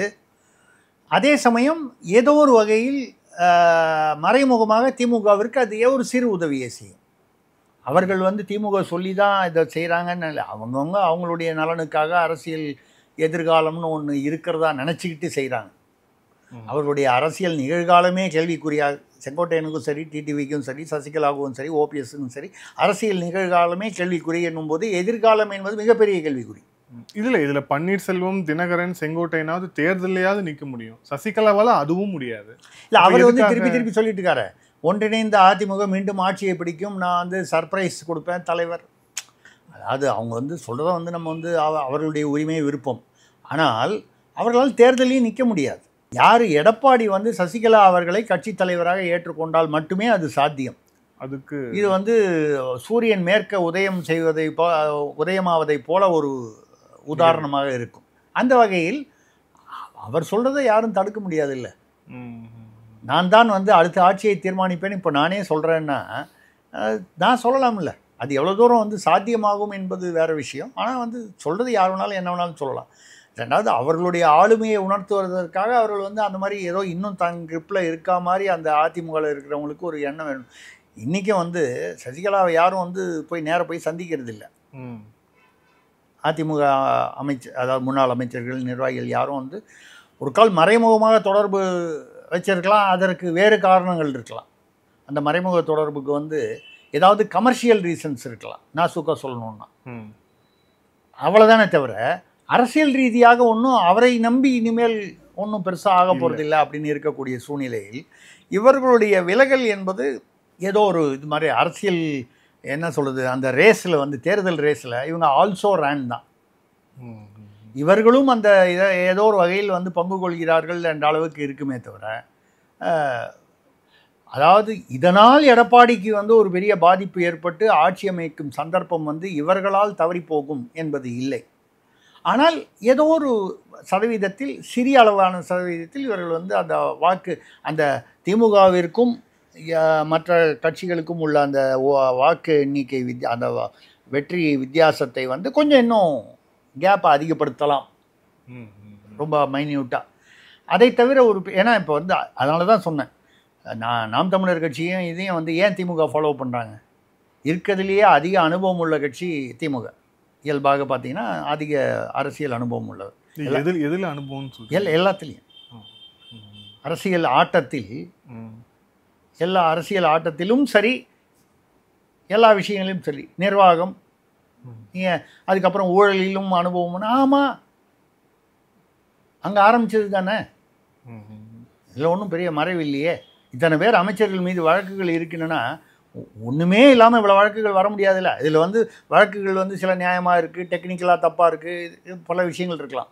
ஆனால் எதுவுமே வந்து அப்படியே வந்து 2016 மாஃபியா கிங்கு, மாஃபியா கரூரில் ஒரு மாஃபியா கொள்ளைக்காரர்னு பேசின அதே இன்றைய முதல்வர் ஸ்டாலின், அன்றைய எதிர்க்கட்சி தலைவர், அதே வழக்குக்காக அவர் சிறை செல்லும்போது தியாகின்னு சொல்கிறாங்கல்ல. அதிலிருந்தே வந்து குற்றம் நடந்தது என்பதை நம்ம சொல்லலை.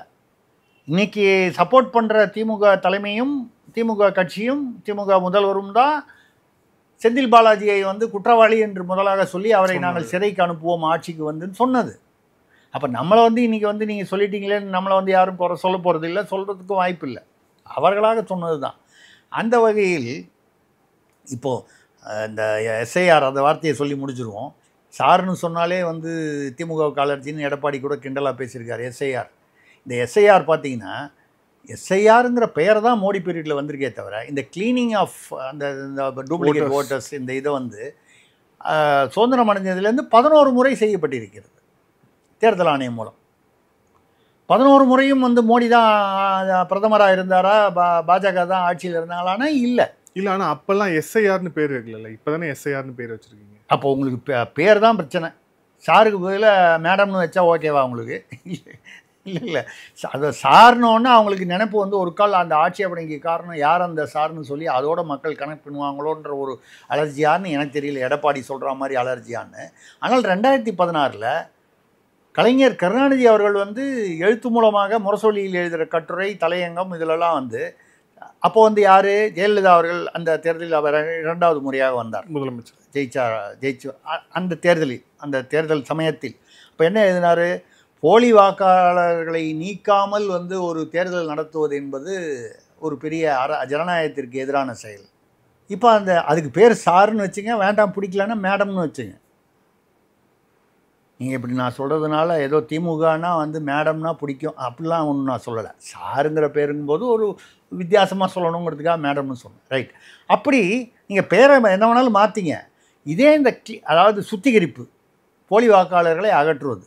இன்னொன்று அதில் பார்த்தீங்கன்னா இதை யார் தேர்தல் ஆணையம் உத்தரவிட்டிருக்கிறது. இதை நடைமுறைப்படுத்த போவது யார்?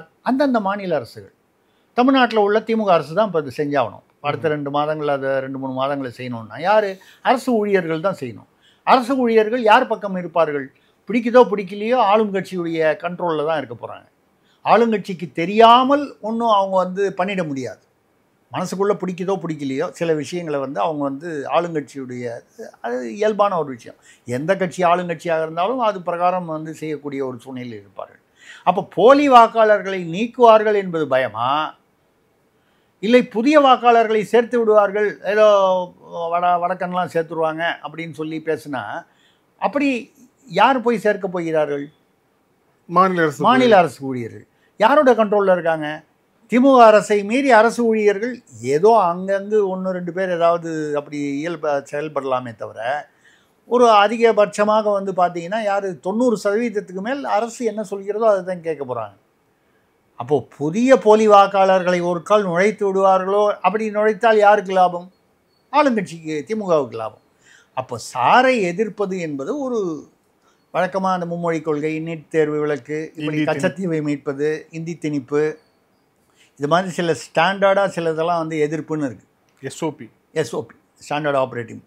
அந்த இதில் இந்த சாருக்கு எதிர்ப்பு. இதே மாதிரி தான் அந்த வரையறை தேர்தல் தொகுதி வரையறை அப்போ பண்ண கலாட்டாவை பார்த்தா ஏதோ மறுநாளைக்கே பண்ணிட்டு போகிறாங்க. அது ஏதோ 2031-35 நம்ம வரப்போகுதுன்னு சொல்கிறாங்க. அதுக்கு இங்கே பெரிய போராட்டம்லாம் பண்ணாங்க. அதில் வேறு கூட்டணி கட்சிகள்லாம் வேறு இணைந்து போராட்டம், முதலமைச்சர்கள்லாம் வந்தாங்க, ரேவந்த் ரெட்டி வந்தாங்க, அதெல்லாம் கூப்பிட்டாங்க. எல்லாரும் வந்து ஏதோ நாளைக்கே நடந்து என்னமோ ஒரு பெரிய ஒரு மாற்றம் வந்துட போகுது அப்படிங்கிற மாதிரி. அப்புறம் அதை போராட்டத்தை பற்றி ஏதாவது அப்டேட்ஸ் ஏதாவது இருக்கா? ஒன்றுமே கிடையாது. அதாவது அந்தந்த நேரத்துக்கு அவங்களுக்கு வந்து ஒரு மக்களை மடைமாற்றுவதற்கு ஒரு டைவர்ஷன் தேவைப்படுது. ஸோ நீட் டீலிமிட்டேஷன் அந்த வரிசையில் தான் சார். ஏன்னா இந்த சார் வந்து நீங்கள் ஒரே நாடு ஒரே தேர்தல்னு வந்தபோது முதலில் வந்து இந்திய கூட்டணியில் வந்து அதை வந்து ஆட்சேபனை தெரிவித்தவர் நம்முடைய மாண்புமிகு முதல்வர் ஸ்டாலின் அவர்கள் தான், திமுக தலைவர் ஸ்டாலின் அவர்கள் தான். ஒரே நாடு ஒரே தேர்தல். ஆனால் ஒரே நாடு ஒரே தேர்தலை வரவேற்று கலைஞர் கருணாநிதி அவர்கள் முரசொலியில் எழுதின தலையங்கம் மற்ற அறிக்கையெல்லாம் வந்து பார்த்தீங்கன்னா ஒரே நாடு ஒரே தேர்தலை வந்து அவர் வரவேற்று இருக்கிறார். செலவு கம்மி. ஏன் அப்போ எழுதினார்னா அப்போ பாஜகவோட கூட்டணியில் இருந்தார். 99-2004 வாஜ்பாய் இருக்கும் பொழுது. அப்போ வந்து வாஜ்பாய் அதை கொண்டு வந்தார். அதாவது அந்த ப்ரப்போசலை கொண்டு வந்தார், ஒரே நாடு ஒரே தேர்தல். அதை பற்றி பேச்சு சட்ட வரைவு கொண்டு வரதுக்கான ஏற்பாடுகள். அப்போ என்ன சொல்கிறாரு, ஒரே நாளில் எல்லாம் நாடு முழுக்க பண்ணும்போது செலவு கம்மியாகும், நிர்வாக வசதிக்காக இது செய்வது தான் நியாயமாக இருக்கும். அதே கருத்து இப்போ எப்படி மாறும் திமுகவுக்கு? அன்றைக்கி நீங்கள் பாஜகவோட கூட்டணி இருக்கும்போது செலவு கம்மியாகும், நிர்வாக வசதி, அது வந்து எல்லா கட்சிகளுக்கும் சமமான ஒரு தளத்தை அமைத்து கொடுக்கும். இதெல்லாம் அவர் எழுதியிருக்கிறது, கலைஞர் அவர் எழுதினது, அவருடைய அறிக்கையில் இருக்குது. இப்பொழுது வந்து ஒரே நாடு ஒரே தேர்தல் என்பது மக்களுக்கு எதிரானது, ஜனநாயகத்துக்கு எதிரானதுன்னா அப்போ ஸ்டாலின் அவர்களுடைய கருத்தில் கலைஞர் கருணாநிதி ஐயா அவர்கள் 99-2004 ஒரே நாடு ஒரே தேர்தல் வந்து வரவேற்று எழுதியது வந்து திமுக கொள்கைக்கு எதிரானதா அப்படிங்கிற கேள்வி வருது. அதெல்லாம் ஒன்றும் இல்லை, திமுக கொள்கையோடு 100% ஒத்துப்போகிறது.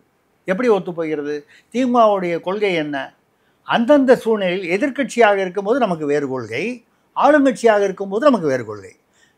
பாஜகவுடன் கூட்டணி இருக்கும்போது அது மதவாத கட்சி அல்ல, பாஜகவிலிருந்து நம்ம வெளியேறிய பிறகு அது மதவாத கட்சி. ஸோ இப்போ திமுகவின் கொள்கை என்பது என்ன என்றால் அந்தந்த நேரத்தில் கொள்கையை மாற்றிக்கொள்வது மட்டும்தான் அவர்களுடைய கொள்கை. அந்த வகையில் அவர்கள் கொள்கையில் 100% சரியாக இருக்கிறார்கள், நம்ம பாராட்டணும். அன்றைக்கி ஒன்று இன்றைக்கி ஒன்றும் பேசுறதில்லை. அதாவது பேசுகிற கருத்து வேணால் வேறையாக இருக்கலாமே தவிர கொள்கை ஒன்று தான். எங்களுக்கு எது சௌகரியமோ அந்த நேரத்தில் அதுதான் எங்களுடைய கொள்கை என்பதில் அவர்கள் மிகவும் உறுதியாக இருக்கிறார். அந்த வகையில் இந்த சாருங்கிறதும் வந்து இந்த நீட் தேர்வு, கச்சத்தீவு, இந்த மாதிரி அந்த ஸ்டாண்டர்டு இதில் வர மாதிரி கொஞ்ச நாளில் வந்து வேறு ஒரு மேட்ரு வந்ததுக்கப்புறம் அது அடங்கி போயிடும். அது எப்படி நடக்க தான் போகுது. நம்ம வந்து அதான் ஒரே வார்த்தையில் சொல்லி முடிக்கணுன்னா, நீங்கள் வட மாநிலத்தில் இருப்பவர்கள் இங்கே 3 வருஷமாவோ 4 வருஷமாவோ ஏதோ சில ஒரு குறிப்பிட்ட காலம் இருக்கிறவர்கள் வந்து இங்கே ஓட்டு போடுவதை தடுக்க வேண்டும் என்றால் நம்ம தாராவியில் இருக்கிறவங்கள ஒரு உதாரணமாக சொல்கிறேன். பாம்பே, மும்பை, தாராவியில் இருக்கக்கூடிய லட்சக்கணக்கான தமிழர்கள் அங்கே ஓட்டு போடும்போது அது வந்து ஆமாம் அங்கே போய் அவங்க இருக்காங்க, வேலை செய்கிறாங்க, சம்பாதிக்கிறாங்க, அவங்க குடும்பம் அங்கே இருக்குது, அதனால் ஓட்டு போடுறாங்க அப்படிங்கிறத எப்படி ஏற்றுக்கொள்கிறோமோ அதே சட்டமோ விதிமுறையோ நியாயமோ வந்து இங்கேயும் வரணும். ஆனால் போலியாக யாரையாவது வந்து தங்களுடைய கட்சிக்காக வேண்டுமென்றே யாரையாவது போலியாக சேர்த்து கொண்டால் அது கண்டிக்க வேண்டியது, அதை சுத்தப்படுத்த வேண்டியது, அதை சரி செய்ய வேண்டியது நியாயம். அப்படி இப்போ பீகாரில் பார்த்தீங்கன்னா எல்லாம் பேசுனாங்க, 65 லட்சம் வந்து பேர் வந்து நீக்கப்பட்டிருக்கிறார்கள். இப்போது முந்தா நேற்றோ ஃபைனல் ஓட்டர் லிஸ்ட்டு தான் இப்போ தேர்தல் வந்துருச்சு. அடுத்த சில நாட்களில் தேர்தல் வாக்குப்பதிவு. இது வரைக்கும் ஒருத்தர் கூட வந்து என்னுடைய வாக்கு விட்டு போச்சுன்னு சொல்லி புகார் சொன்னதாக தெரியவில்லை. அப்போ நீக்கப்பட்டவர்கள்லாம் இந்தியன் சிட்டிசன்ஸா அப்படின்னு கேள்வி இருக்குது. இப்போது தமிழ்நாட்டிலேயே வந்து பார்த்தீங்கன்னா மக்கள் தொகை வந்து சுமார் 16% என்னமோ தான் வந்து இன்க்ரீஸ் ஆகுது. இது ரிப்பப்ளிக் டிவி வந்து வெளியிட்ட ஒரு புள்ளி விவரம், அர்னாப் கோஸ்வாமி. ஆனால் வந்து ஏறத்தாழ 35% மேலே வந்து வாக்காளர்கள் ஏறி இருக்காங்க. மக்கள் தொகையும் வாக்காளர் சதவீதமும் ஒரே மாதிரி இருக்கணும்னு கட்டாயம் இல்லை, அந்த புரிதல் நமக்கு இருக்குது. ஆனால் அதை ஒட்டி இருக்கும், ரொம்ப வித்தியாசம் இருக்காது. மேற்கு வங்காளத்தில் பார்த்தீங்கன்னா மக்கள் தொகை வந்து ஏதோ 13-14 அந்த ரேஞ்சில் தான், ஆனால் 61% வந்து வாக்காளர் தொகை. அப்போ என்ன, அந்த இல்லீகல் வங்காளதேசத்தை சேர்ந்தவர்களோ இல்லை மியான்மர் ரோஹிங்கியாக்களோ இவர்களையெல்லாம் வாக்காளர்களாக ஏதோ ஒரு கட்டத்தில் அவர்கள் சேர்க்கப்பட்டிருக்கிறார்கள். 2024 தேர்தலுக்கு முன்னாலேயே சேர்த்துருக்கலாம், இல்லை அப்புறமா சேர்த்துருக்கலாம். அநேகமாக முன்னாலேயே சேர்த்துருப்பாங்க. ஏன்னா இப்போ அதுக்கப்புறம் சேர்க்கறதுக்கான வாய்ப்பு சேர்த்து அது அவங்களுடைய வாக்கு வங்கியாக மாற்றிக்கிறாங்க. இப்போ சார் வந்து நீங்கள் ரொம்ப க்ளீன் பண்ணான்னு உள்ளே போனால் இந்த மாதிரி பங்களாதேஷ், இப்போ தமிழ்நாட்டில் திருப்பூர் போன்ற இடங்களில் பங்களாதேஷிகளும் மியான்மர் ரோஹிங்கியாக்களும் இருக்காங்க, 20 லட்சம் பேர் இருக்காங்கன்னு சொல்கிறாங்க. இதெல்லாம் உறுதிப்படுத்த முடியாத தகவல். ஏன்னா இது வந்து தகவல் அறியும் நம்பர் உறுதிப்படுத்தலனா கூட அப்படிங்கிறது உண்மை, அடிப்படையில் உண்மை. சதவீதம் புள்ளி விவரம் வேறுபடலாம். தகவல் அறியும் சட்டத்தில் இதை பற்றி கேட்டவர் ஒருத்தர் வந்து தெரிவித்த தகவல் வந்து பல முறை நான் கேட்டும் தகவல் தரப்படவில்லை. அசௌகரியமாக நமக்கு ரொம்ப சங்கடமாக இருக்கக்கூடிய விஷயங்களில் தகவல் தரமாட்டாங்க, அது வந்து உலகறிந்த விஷயம். அந்த வகையில் நீங்கள் அந்த மக்கள் தொகைக்கும் இதுக்கும் வந்து அப்படியே ஒத்து போகணும்னு அவசியம் இல்லை. பட் அந்த ரேஞ்சு கிட்டத்தட்ட அந்த ரேஞ்சில் இருக்கணும். ஒன்று 13%, 16%ன்னு இருக்குது மக்கள் தொகை. ஆனால் அங்கே வந்து 35, 65ன்னா பல மடங்கு அதிகமாக இருக்கிறது என்றால் இந்தியர்கள் அல்லாதவர்கள் அவர்களுடைய ஓட்டு இந்தியர்கள். ஏன்னா ஆதார் கார்டு மட்டுமே இப்போ இந்த சாரில் வந்து என்ன சொல்கிறாங்க, 11 டாக்குமெண்ட் வந்து அலௌடு, ஆதார் உட்பட. Aadhaar, voter ID, ration card, இப்படி 11 ஐட்டம். இந்த 11ல் ஏதாவது ஒன்று வச்சுருந்தாலும் அங்கே வாக்காளராக ஏற்றுக்கிறாங்க. ஆதார் கார்டு நீங்கள் வந்து, நான் ஒரு உதாரணத்துக்கு, ஆதார் கார்டுன்றது ஆதார் கார்டை மட்டும் சொல்ல, ரேஷன் கார்டும் இருக்கட்டும். இப்போ ஒரு பங்களாதேஷி இங்கே வராரு, நான் ஒரிசாலேருந்து வரேன், பெங்கால்லேருந்து வரேன்னு சொல்கிறார். அவருக்கு வந்து ரேஷன் கார்டு வேணும்னா ஒரு 5000மோ 10,000மோ செலவு பண்ணால் ரேஷன் கார்டு கிடைக்கும், ஆதார் கார்டுமே கிடைக்கும். அதற்கான வழிமுறைகள், அவை தவறான சட்டவிரோதமான வழிமுறைகள் என்றாலும் அதற்கு வாய்ப்புகள் இருக்கின்றன. அப்படி வாங்கியிருக்கிறவங்கள வந்து நீக்கணும் அப்படின்னு சொன்னால் அதில் என்ன தவறு இருக்குது? அப்போ நீக்கும்போது ஐயோ ஐயோன்னு யாரோ கத்துறாங்க அப்படின்னு சொன்னால் குற்றமுள்ள நெஞ்சு குறுகுறிக்கிறது என்று தான் நாம் அடையாளம் காண முடியும். ஸோ அந்த வகையில் வந்து சார் என்பது வந்து ரெண்டாவது, இப்போ தேர்தல் ஆணையம் செய்வதை வந்து நீதிமன்றம் மூலமாக, ஏற்கனவே உச்ச நீதிமன்றம் வந்து இந்த சார் வந்து பீகாரில் உள்ளதை வந்து அனுமதி கொடுத்து விட்டது அல்லது ராட்டிஃபை செய்து விட்டது. அதை தடை செய்யவில்லை, அதற்கு எதிராக எந்த கருத்தையும் சொல்லவில்லை. இப்போ தமிழ்நாட்டிலேயோ இல்லை வேறு மேற்கு வங்காளத்திலேயோ வேறு மாநிலங்களில் தேசம் முழுக்க 12, 13 மாநிலங்களில் பண்ணுறாங்க. இப்போது அதை வந்து உச்சநீதிமன்றம் தலையிடுவதற்கு வாய்ப்பில்லை. அதுதான் சொன்னேன், இது மறுபடியும் ஒரு கச்சத்தீவாவோ நீட் தேர்வு ரகசியமாகவோ தான் இது ஆகுமே தவிர மறுவரை அரசியலுக்கு தான் பயன்படுமே. அதாவது ஒரு வாரம் அரசியல், நமக்கு வாரம் நமக்கு ஒரு டாபிக் வேணும். மக்களை வந்து வேறு சிந்தனைக்கு போக விடாமல் அதிருப்தி, அந்த வெறுப்பு, எரிச்சல், மழை, வெள்ளம், நெல் கொள்முதல் பிரச்சனை, இதுலேருந்தெல்லாம் நம்ம வந்து தப்பிக்க வைக்கணும். இப்போ கூட உணவு அமைச்சர் சக்கரபாணி பேரில் வந்து 165 கோடி ஊழல் சொல்கிறாங்க. அந்த லாரிக்கு 321% வந்து அதிகமாக லாரி கான்ட்ராக்டர்களுக்கு, லாரிகளுக்கு கொடுத்தா பணம் வராது, கான்ட்ராக்டர்களுக்கு. இதை தான் பேசியிருக்கணும். ஆனால் செங்கோட்டையனும் சாரும் தான் நம்ம பேசிகிட்டு இருக்கிறோம். அதுதான் மடைமாற்றம். அந்த மடைமாற்றம் வந்து ஒன்று தானாக நடக்குது, இல்லை நடத்தப்படுகிறது. அப்படி வரும்பொழுது மக்கள் செங்கோட்டையனை பற்றி பேசிகிட்டு இருப்பாங்க, சசிகலாவை பற்றி பேசிகிட்டு இருப்பாங்க. இதனால் அவர்களுக்கும் பேசப்படுபவர்களுக்கும் பயனில்லை, பேசும் மக்களுக்கும் பயனில்லை, மீடியாக்களுக்கும் பயனில்லை. ஏன்னா அது ஒரு பெரிய ஒரு தாக்கத்தை ஏற்படுத்த போவதில்லை.